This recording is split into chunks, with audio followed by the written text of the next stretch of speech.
Kalimpong 9 mile try सङ्घले आज स्थानीय 9 माइल निवासी तथा भर्खरै नेसनल चिल्ड्रन किक बक्सिङ च्याम्पियनसिपबाट गोल्ड मेडल जितेर आएका खेलाडी साहिल तामाङलाई सम्बर्धना जनायो। यसका साथै अन्य दुईजना मसिना खेलाडीहरू विद्यान छेत्री अनि मोहम्मद रसिदलाई पनि आयोजक समितिले सम्मान जनाएको छ। उल्लेखनीय छ, 10 वर्षीय किक बक्सर बालक साहिल तामाङ स्थानीय स्टेला तामाङका पुत्र हुन्। आज 9 माइल ट्राई सङ्घको कार्यालयमा एक सम्बर्धना कार्यक्रम आयोजित गरेको थियो। कारकृतिक किक बक्सिङ एसोसिएसनको ब्यानरमा आयोजित कार्यक्रममा वोको इन्डिया किक बक्सिङ फेडरेसनका प्रेसिडेन्ट विश्वनाथ रोय मुख्य अतिथिको रूपमा उपस्थित रहेका थिए भने साथमा कालेबुङ जिल्ला पुलिसका मेजर इन्सपेक्टर लाक्पा भुटिया विशेष अतिथिको रूपमा उपस्थित रहेका थिए।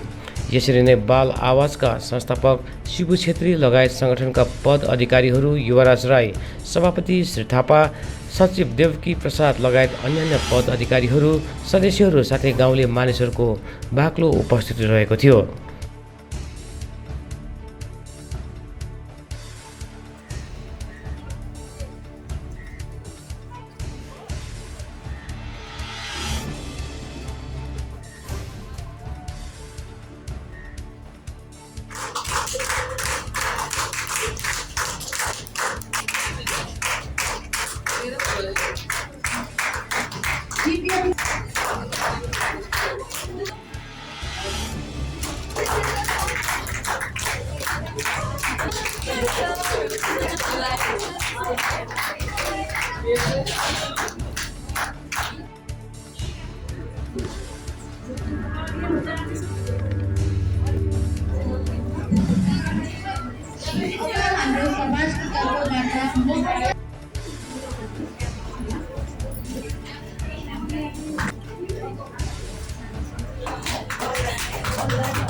हाम्रो Kalimpong district sports kick boxing एसोसिएसनको सेक्रेटरी साथ हाम्रो मेजर सरले पनि धन्यवाद छ हाम्रो एसोसिएसनको बाट।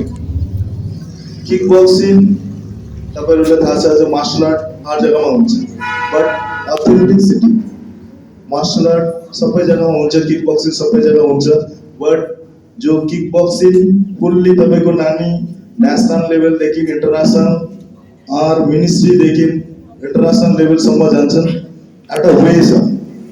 हाम्रो West Bengal sports kick boxing association affiliated two वाको India kick boxing federation. वाको India kick boxing federation recognized by Ministry of Youth Affairs and Sports Government of India। Khelo India Sai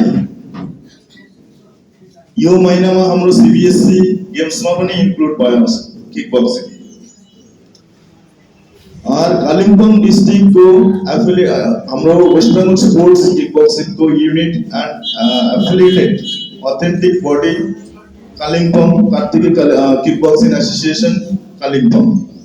यहाँदेखि यहाँ नानीहरू प्र्याक्टिस गरेपछि यिनीहरू स्टेट नेशनल इंटरनेशनल सम्म जान सक्छ, जो मिनिस्ट्री को अंडरमा। फिलहाल हाम्रो यो सिलिगुडी बीएसएफ का साथ बीएसएफ कोलैबोरेशन के साथ हाम्रो एउटा नेशनल चैंपियनशिप भयो।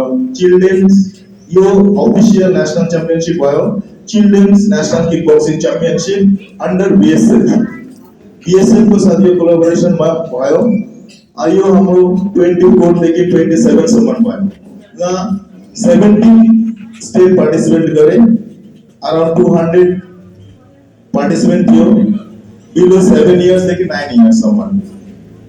वहाँ हाम्रो यहाँ कालिम्पोङ डिस्ट्रिक्ट को राम्रो रिजल्ट गरे, गोल्ड मेडल पायो नानीहरु। यो अफिशियल इभेन्ट यो नानीहरु इन फ्युचरमा जुनियर क्याडेटमा यिनीहरु सिलेक्सनको लागि फेरि नेशनलमा जान्छ। नेशनलमा गएपछि फेरि यिनीहरु इंटरनेशनलको लागि सिलेक्सनमा जान्छ।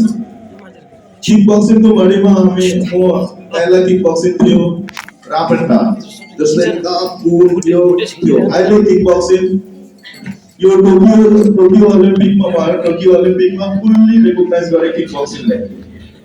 अहिले kick boxing as a sports, यो स्पोर्ट्स और ओलम्पिक को गेम को एउटा पार्ट। अहिले किक बक्सिङ यहाँ टोटल 7 डिसिप्लिन छ। 7 डिसिप्लिन को भित्र 4टा तातामी इभेन्ट छ।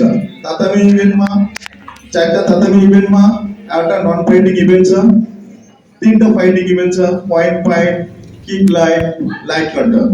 फेरि रिङ इभेन्ट छ, रिङमा फुल कन्टक, K1 and low kick छ। नानीहरु पॉइंट फाइट देखि लो किक सम्म आउन सक्छ रिङमा।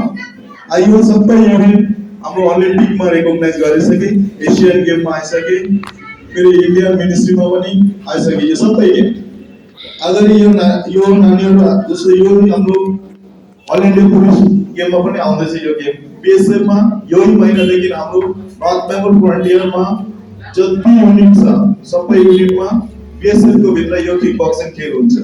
जो लास्ट गेममा आइजीलाई यति राम्रो लाग्यो यो गेम, त्यो इन फ्युचरमा यो गेम पुरा बीएसएफ आर्मी सबै डिफेन्समा आउँछ यो गेम।